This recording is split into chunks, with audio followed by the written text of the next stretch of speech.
आप सभी का एक बार स्वागत है मारुति की पाठशाला में। तो ईरान और इसराइल के बीच में जो अभी काफ़ी समय से 12-13 दिन का जो युद्ध था वो समाप्त हो चुका है। सीज फायर की दोनों तरफ से पहल भी हो चुकी है, लेकिन एकाएक जो अमेरिका द्वारा जो कहा गया है, जिसमें डोनाल्ड ट्रंप ने ये कहा था कि खेमनेई की जो सरकार है वो रिजीम एज यूजल रहेगी, उसको चेंज हमें नहीं करना है।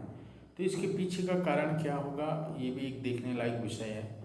और अचानक से चाइना की तरफ एक प्रकार से उसके फेवर में बात करना यूएस के द्वारा कि ईरान को कहा गया कि आप कच्चे जो भी आपका क्रूड ऑयल है उसका आप एक्सपोर्ट चाइना को कर सकते हैं, क्योंकि आपको इस युद्ध के दौरान काफ़ी तबाही देखने को मिला, जिसके कारण आपकी जो इकोनॉमी है या फिर आपका जो भी काफ़ी नुकसान हुआ है इस युद्ध में, उसकी भरपाई आपके लिए कैसे हो, आप किस तरीके से अपनी इकोनॉमी को चलाएं।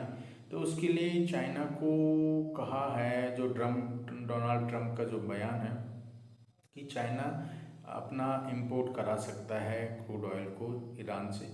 लेकिन चाइना तो पहले से ही ईरान से तेल खरीदता आया है। ईरान का और चाइना का जो इंपोर्ट है वो काफ़ी ज़्यादा बल्क मात्रा में इंपोर्ट किया गया है चाइना द्वारा। तो ये कौन सी नई बात होगी जिसमें कि डोनाल्ड ट्रंप के कहने से कि चाइना इंपोर्ट करेगा। इंपोर्ट तो चला करा आ रहा है, उसमें उसने अपना जितना भी उसको चाहिए था ऑयल वो काफ़ी ज़्यादा ईरान से उसने इंपोर्ट किया। तो ये सारी चीज़ें होना कुछ दूसरी दिशा की तरफ इस कदम को लेके जाते हैं, जबकि खamenei का यही कहना है कि अमेरिका इस युद्ध में हार चुका है, इजराइल भी हार चुका है। और ईरान की सड़कों पे ईरानियन जो भी वहाँ की जो पूरे पब्लिक है उनका सेंटिमेंट जो है वो यही कहता है कि हमने इस जंग में, इस युद्ध में अमेरिका और इजराइल दोनों को हराया है। अब एक प्रकार से जो ईरान की जो सत्ता है, जो रिजीम है, जो चला आ रहे हैं वहाँ पे, अब ईरान का कहना यही है कि उनके पास जितना था खोने को उन्होंने खो दिया है, लेकिन उनके पास खोने के लिए कुछ नहीं है।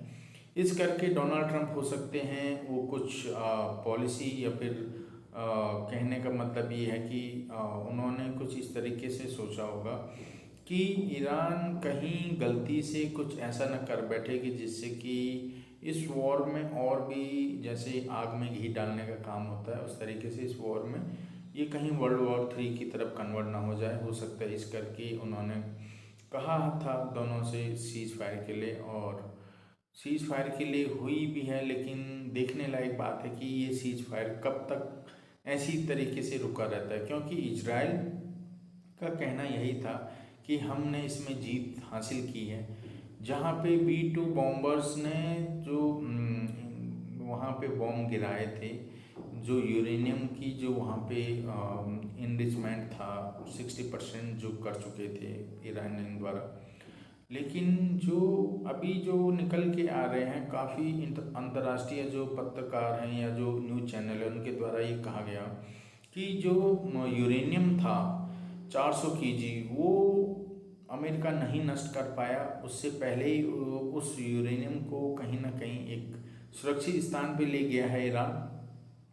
हो सकता है इस करके ट्रंप ने कहीं सीज फायर का आह्वान न किया हो, क्योंकि उन्हें पता है कि सारी रणनीति हमारी अच्छी थी, लेकिन कहीं ना कहीं हमारा जो ऑब्जेक्टिव था उसको कहीं ना कहीं हम पूरा ना कर पाए।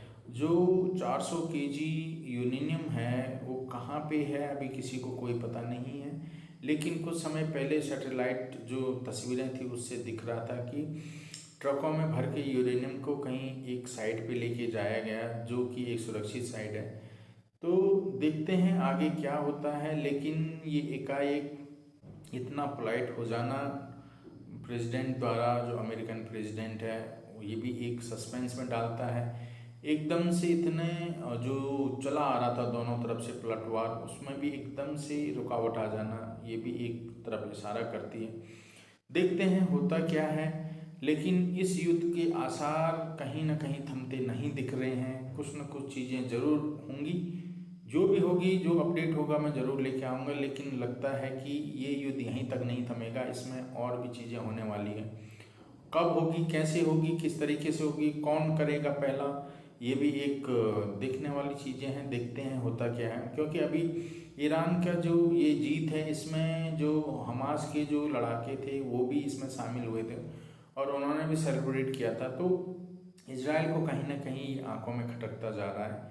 देखते हैं किस तरीके से आगे व्यवस्थाएं होती है, किस तरीके से इस युद्ध का क्या दोबारा से शुरू होगा या यहीं पे समाप्त हो जाएगा, ये देखने वाला विषय है। देखते हैं आगे होगा क्या।